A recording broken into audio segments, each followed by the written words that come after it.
sana mpendwa mfuatiliaji wangu wa Niyako TV.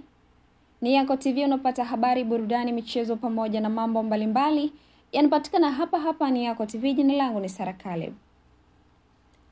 Leo tarehe 11 Machi 2025 kule Dodoma kuna mkutano wa viongozi wa Jamhuri ya Tawala za Mitaa, yani ALAT, mkutano wa 39, na rais wetu Samia Suluhu Hassan, rais wa Jamhuri ya Muungano wa Tanzania, ametoa maagizo kwa viongozi wetu.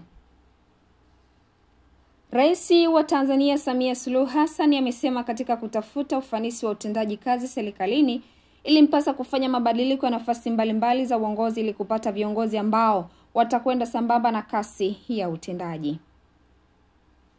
Rais Samia amesema haya leo Machi tarehe 11, 2025 jijini Dodoma katika ufunguzi wa mkutano mkuu wa 39 wa viongozi wa Jamhuri ya Tawala za Mitaa Tanzania, yani ALAT.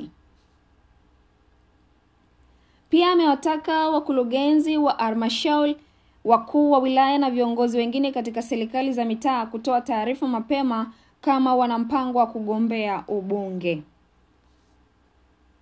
Msingi wa kauli ya Rais Samia Suluhu Hassan kutoka nafasi zao zitajwe mapema na watu wenye sifa, huku akiwaonya kutoshtukiza wakati wa uchaguzi mkuu unaotarajiwa kufanyika Oktoba mwaka huu.